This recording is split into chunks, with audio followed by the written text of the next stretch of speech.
क्या बीजेपी के साथ जाएंगे? क्या जो बीजेपी को सपोर्ट कर रही है समाजवाद उसके साथ जाएंगे?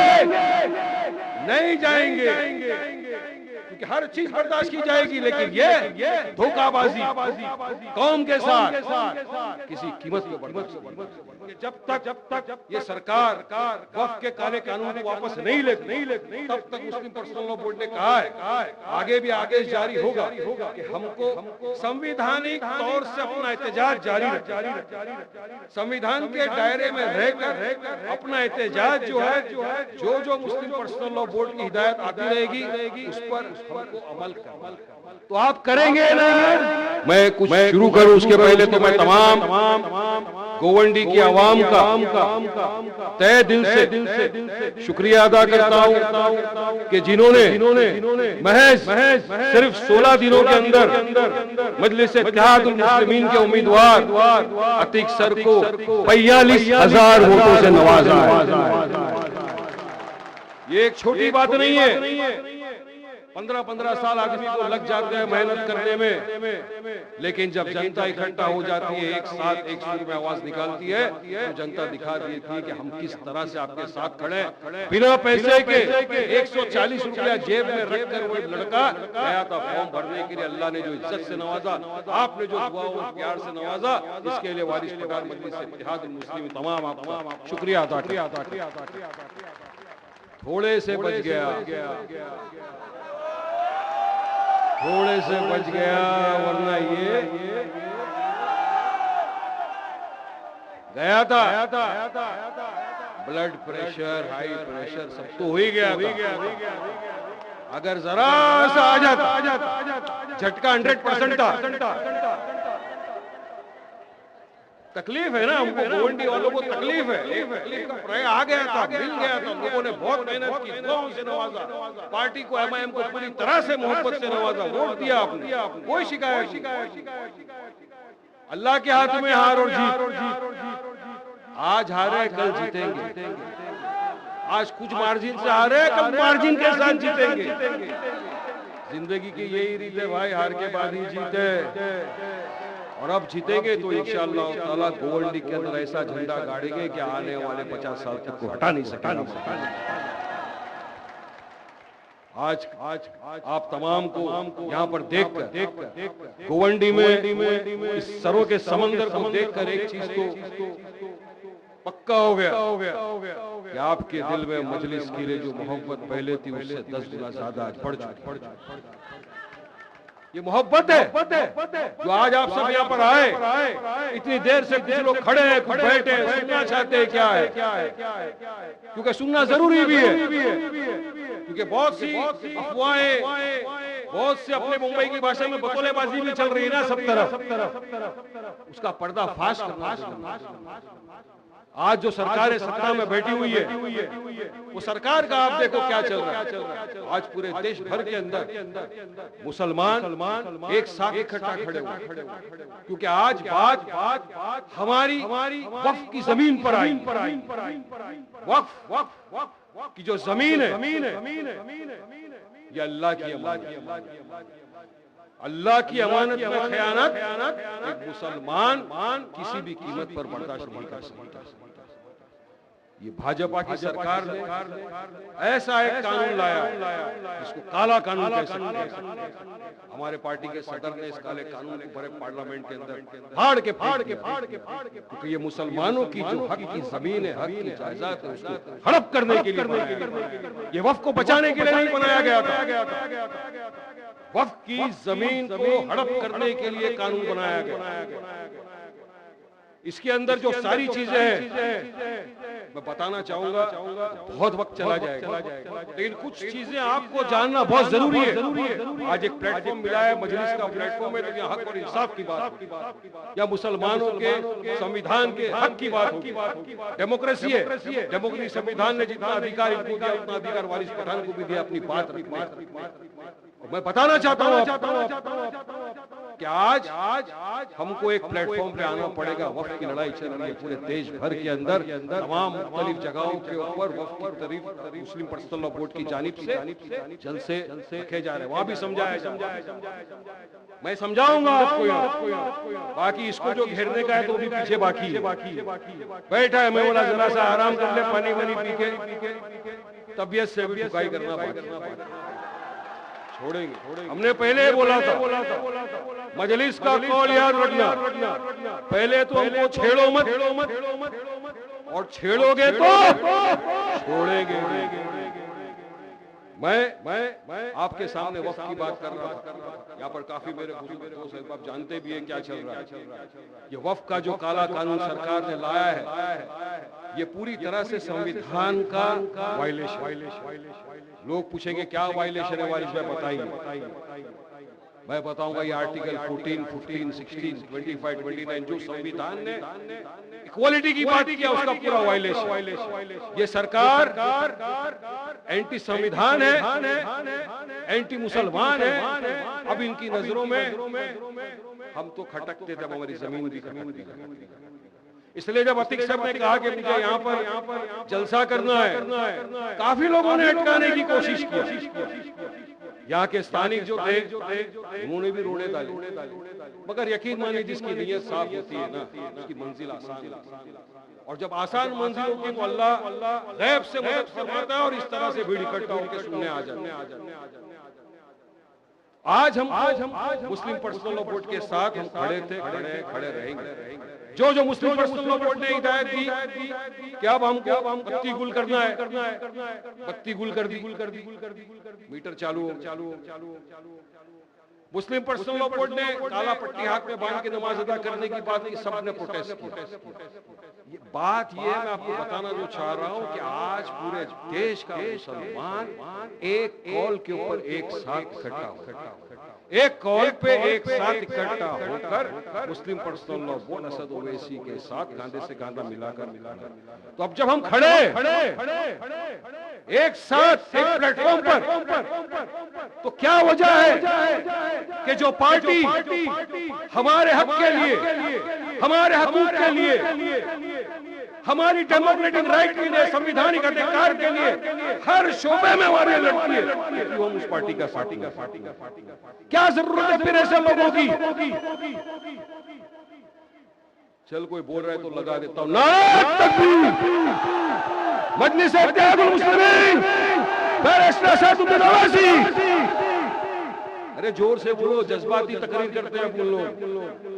अभी शुरू है, आजकल क्या थोड़ा अपने ऊपर टेंशन ज्यादा है, देख रहे ना सब तरफ। सुनो,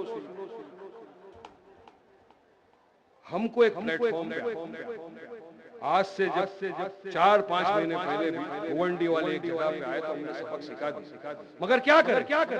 कुछ बीजेपी के भेजे हुए असल, मैं तो बीटीपी नहीं बोलूंगा उनको, डायरेक्ट एटी में हर जगह जहां मजलिस ने अपने उम्मीदवार खड़ा किए, यहां तक कि जहां हमारा सिटिंग एमपी बैठा था, जहां तक कि जहां हमारे सिटिंग एमएलए बैठे थे, वहां पर भी ये समाजवादी वालों ने जाकर अपने उम्मीदवारों को ठहरा दिया। सिर्फ किस लिए? ताकि मुसलमानों की आवाज को दबाया। मुसलमान असद ओवैसी साहब जो हक की लड़ाई लड़ते हैं उनकी आवाजों को दबाया जाए, यही नियत थी। बोला क्या जरूरत थी तुमको, चलिए मालेगांव में जाके लड़ते। क्या था तुम्हारा, क्या था दुलिया में, क्या था तुम्हारा औरंगाबाद में? अरे औरंगाबाद का एक एमपी इम्तियाज जलील, जिसने यकीन मानिए जब हुजूर की शान में गुस्ताखी होगी, रामगिरी जैसे ने गुस्ताखी कर दी हुजूर की शान में, पूरे महाराष्ट्र को जमा करके गाड़ी लेकर निकल गया औरंगाबाद से मुंबई तक।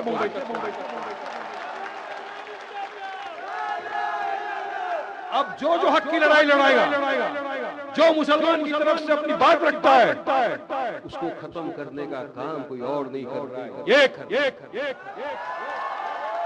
सुपारी, असल सुपारी अखरोट के साथ लेके बहुत बोलूंगा, अगर बोलने पे आ गए समझ लो बदतमीजी पे हम आ गए तो फिर तुम शरीफ होगा, फिर क्या होगा समझ लो। हमारे कैंडिडेटों के सामने ऐसे ऐसे को खड़ा कर दिया। 2000 200 वोट लेना, मगर सिर्फ एक ही टारगेट, MIM को किसी भी तरह हराना। अरे जो शख्स अपने पार्टी के जीते हुए MLA को, कॉर्पोरेटरों को गद्दार बुलाता हो, तो आपको क्या वफादार बुलाएगा? सर्टिफिकेट बांटे जा रहे सब। अरे ये तुम क्या है? तुम जिस पार्टी का हिस्सा थे, महाविकास आघाड़ी का थे ना इलेक्शन में, महाविकास आघाड़ी को नहीं देती। महाविकास आघाड़ी के नेता ने नाम लेकर बोला, आदित्य ठाकरे ने खुले मंच से कहा, मीडिया के सामने कहा कि बीजेपी की अगर कोई वाकई में बी टीम है तो वो कोई और नहीं है, महाराष्ट्र के अंदर समाजवादी पार्टी है। निकाल सकते हो, आप पूरा डिटेल निकाल सकते हो। मैं जो बोल रहा हूँ सार्वजनिक के सबके सामने। अब सोचना है क्या हमको ऐसे के साथ जाना है जो पूरी तरह से बीजेपी है, उसको वोट दिया नहीं बीजेपी को वोट दिया नहीं बीजेपी को, जिसने संविधान का कत्ल कर दिया, जिसने हमारी बाबरी मस्जिद को धोखे से शहीद कर दिया, जो आए दिन के लोग मुसलमान को कभी गाय के नाम पे, कभी जय श्री राम नहीं बोला, उसके नाम पे मॉब लिंचिंग कर देते। मैं पूछना चाहता हूँ, क्या गोवंडी की आवाम ऐसों के साथ जाएगी? नहीं जाएंगे ना। पीछे खड़े रहने वाले को मेरा आवाज तो आ रहा है ना, पठानी आवाज जोर से जाता है। क्या बीजेपी के साथ जाएंगे? क्या जो बीजेपी को सपोर्ट कर रही है समाजवाद, उसके साथ जाएंगे? नहीं जाएंगे, क्योंकि हर चीज बर्दाश्त की जाएगी, लेकिन ये धोखाबाजी कौम के साथ किसी कीमत पे बर्दाश्त। अब आपके पास वक्त कम है, काम ज्यादा है, मौका अल्लाह ने फिर से दिया है। गोवंडी में महाराष्ट्र में फिर से चुनाव आने वाला, सुप्रीम कोर्ट ने डायरेक्शन दिया है 4 महीने में महाराष्ट्र में चुनाव होने चाहिए कॉर्पोरेशन सब तरफ ही, पूरे महाराष्ट्र के अंदर। और हमको यकीन है कि मजलिस भी पूरी ताकत के साथ चुनाव लड़ने वाली है, पूरी ताकत के साथ, क्योंकि मजलिस की ताकत सिर्फ महाराष्ट्र या भारत नहीं देख रहा है, मजलिस इत्तेहाद उल मुस्लिमीन की और बैरिस्टर असद की ताकत पूरा दुनिया देख रहा है, आज विश्व देख रहा है। देखिए हिम्मत की बात है, 2 अल्फाज तो बोलूंगा। भारत में तो ओवैसी साहब दुश्मन को आड़ा टेढ़ा बोलते थे, विश्व में जाके पूरी तरह से पोल खोल के आगे। कल तक जो लोग मेरे साथ टीवी चैनल पर बैठकर ये बीजेपी वाले, इनके मंत्री, इनके स्पोक्स पर्सन जो ओवैसी साहब को पाकिस्तान का एजेंट, नियो जिन्ना का भूत कर गया है, कुछ भी हुआ इसको पाकिस्तान भेज दो, तमाम इस तरह की जो बकवासबाजी करते थे, आज वो बैठ के वारिस पठान से बोलता था तालियां बजा। एंकर गोदी मीडिया के सब एक सुर में क्या बोला होगा। अबे आदमी तो पहले अच्छा था, तुम लोगों ने खाली बेकार में काम कर से बोलते ना, वक्त को बदलते वक्त नहीं लगता। कदर करो ऐसे नेता की, कदर करो ऐसे लीडर की। और हम और आप नसीबदार है कि हमको ऐसा नेता, ऐसा लीडर मिला है जो बेबाकी के साथ विश्व में भी जाकर धुलाई करके आता है। यहाँ तो ठोकता ही है इनको, यहाँ का तो फिक्र है ही नहीं।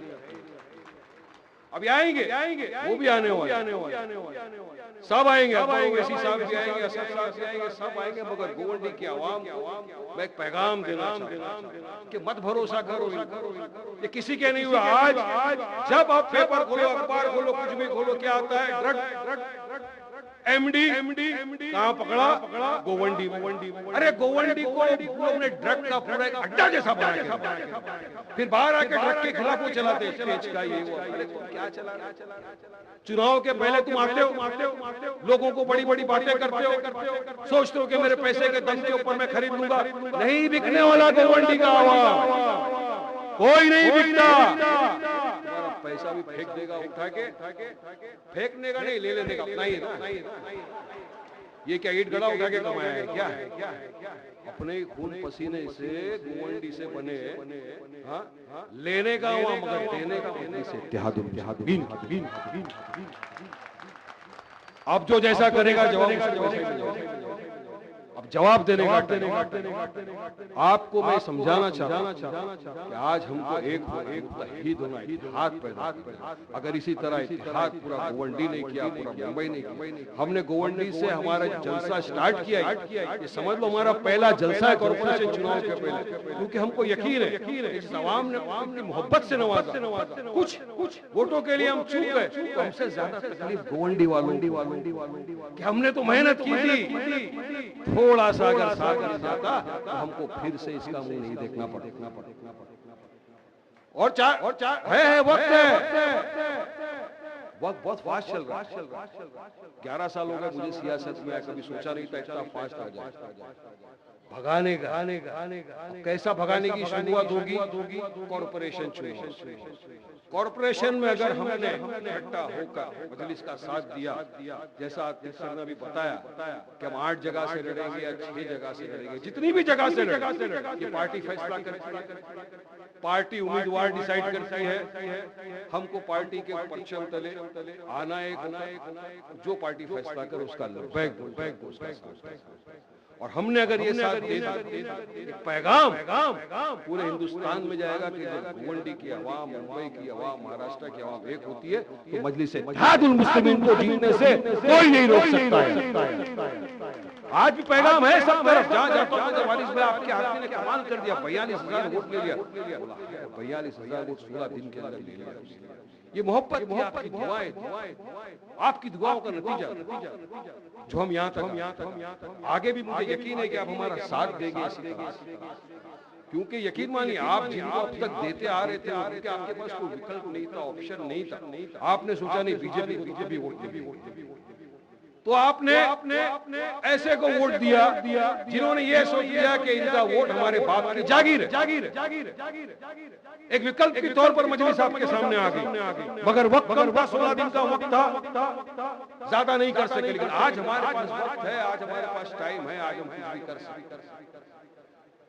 तो मुझे यकीन है कि गोवंडी की मेरी आवाम इस बात पर मेरा साथ देगी। और क्योंकि मुझे कहा गया था कि कुछ वक्त के मैटर में भी वारिस भाई बोलिए, क्योंकि आज की तारीख में हालात हाजरा और आज की तारीख में जो देश जिस चुनौतियों के साथ चल रहा है उस पर भी रोशनी डालना बहुत जरूरी है। तो मैं आपसे ये निवेदन करूंगा कि जब तक ये सरकार वक्त के काले कानून को वापस नहीं लेती, तब तक मुस्लिम पर्सनल लॉ बोर्ड ने कहा है आगे भी आदेश जारी होगा कि हमको संवैधानिक तौर से अपना एहतजाज जारी रखना, संविधान के दायरे में रहकर अपना एहतजाज जो है जो मुस्लिम पर्सनल लॉ बोर्ड की हिदायत आती रहेगी उस पर हमको अमल करना। तो आप करेंगे ना? देखिए बहुत जरूरी है, ये वारिस पठान की है, आपकी इजाजत नहीं है, हमारे बुजुर्गों ने हमारे यतीमों के लिए, हमारी बेवाओं के लिए सवाब की नियत से आज सरकार इसको हड़पना और फायदा किसको पहुंचाना चाहती है? अपने वहीं जो बड़ा बिल्डिंग बना के बैठा है उसको पहुंचाना, क्योंकि ऐसे उसके वक्त के अंदर डाले गए हैं प्रावधान जिसका फायदा सिर्फ उनको पहुंचेगा और नुकसान हमको। आज भी नुकसान के तौर पर आप खुद देखिए किस तरह से वन साइड चल रहा है। एक जन आता है सुबह, बीजेपी वाला कैमरा लेके घूम रहा है मस्जिद पे, कहाँ अजान आ रही है? अरे भाई अब हमारी अजान से भी, हमारे खाने पीने से, हमारे हिजाब से, हमारी जमीनों से, हमारी टोकरी से तकलीफ, दाढ़ी से, और फिर जाके रिपोर्ट देते कि यहाँ पे अजान इतना जोर में हो रही थी, अजान बंद कर दो।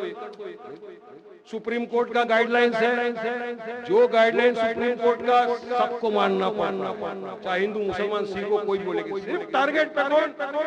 मुसलमान। हर आए दिन एक नफरती चपड़ आता है, छोटा वाला समझ गए ना?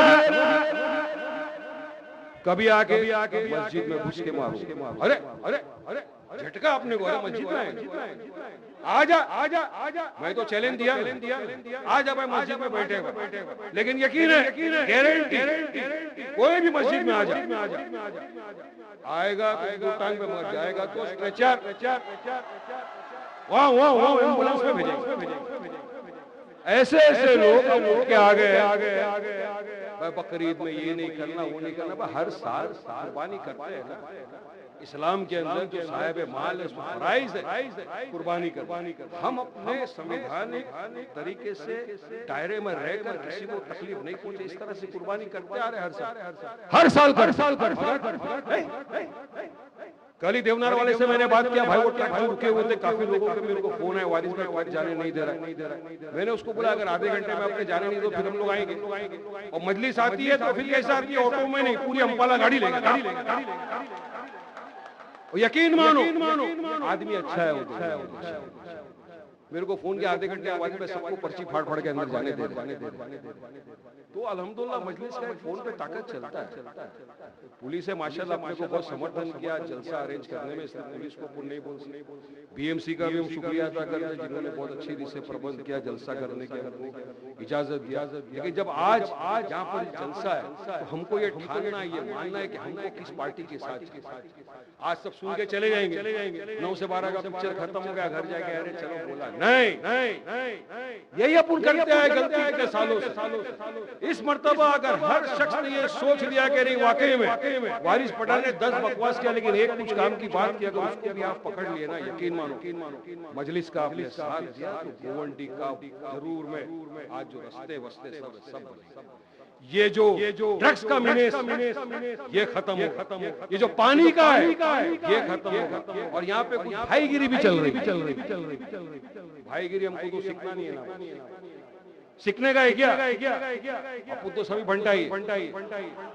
मैं सुना हूँ यहाँ पे कुछ चल रही है तो आएंगे जवाब देंगे। तो मैं चाहता हूँ कायदे कानून का सब पालन करते हुए संविधान को मारते हुए अपना काम चले। और चुनाव का वक्त है, आज से अब से अगर सब शुरू करेंगे। देखिए अभी हम लोग के जाने के बाद क्या ये भी शुरू करेंगे, यहाँ आना वहाँ आना। तो अब तक कहा था भाई नाके पे चाय पी रहा था, वहीं जा। हम लोग संभाल लेंगे अपने आप। साफ बोलो, डरने घबराने की बात नहीं है। डरने घबराने का नाम मजलिस इत्तेहाद मुस्लिमीन है ही नहीं। जो बोलते ठोक के बोलते, जो करते ठोक के करते, और काम करने में यकीन मानते हैं, संविधान के दायरे में रहकर अपनी बात करते, संविधान के दायरे में रहकर अपना काम करने में मानते। हमको गोवंडी के अंदर विकास चाहिए, आपको विकास चाहिए तो आपको मजलिस इत्तेहाद मुस्लिमीन के परचम तले आइए। बैरिस्टर असदुद्दीन ओवैसी साहब की क़यादत के अंदर मजलिस का काम करिए। अतीक सर की यहाँ पे ऑफिस भी है और भी 2-3 ऑफिस है। जिसको भी गोवंडी के अंदर जो भी काम है, लीगल काम, पानी का, पाइप का, जो भी आइए वहाँ पर हमारे लोग बैठे काम करेंगे। और मेरा फोन नंबर तो मैं समझता हूँ कितनों के पास है, मेरे को भी याद, हर दिन फोन आता। अभी भी आ रहे थे, बोला फिक्र की बात नहीं, कल परसों देखते हैं, अगर कुछ नहीं हो तो फिर आएंगे। अब डायरेक्ट आना पड़ेगा। और अपन जाके खाली ऑफिस में बैठ के फोन पे बात करके नहीं आते, अपन पूरा राउंड कहाँ जानवर अगर तबीयत खराब है उसका इलाज करना, सब कुछ। अपना ईद का त्योहार है, अच्छी रीत से अपन बनाएंगे। लेकिन एक वादा करिए। देखिए वादा तोड़ने वाला नहीं। कॉर्पोरेशन इलेक्शन में असद ओवैसी का साथ देंगे ना,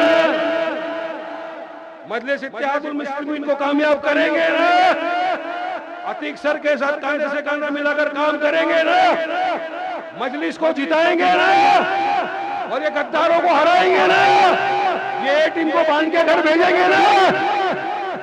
ये उम्मीद थी आपसे। बहुत बहुत शुक्रिया आप तमाम का बोलने के, सुना हमको यहाँ पर, आप सब आए यहाँ पे, तमाम का शुक्रिया। अस्सलाम वालेकुम व रहमतुल्लाहि व बरकातहू।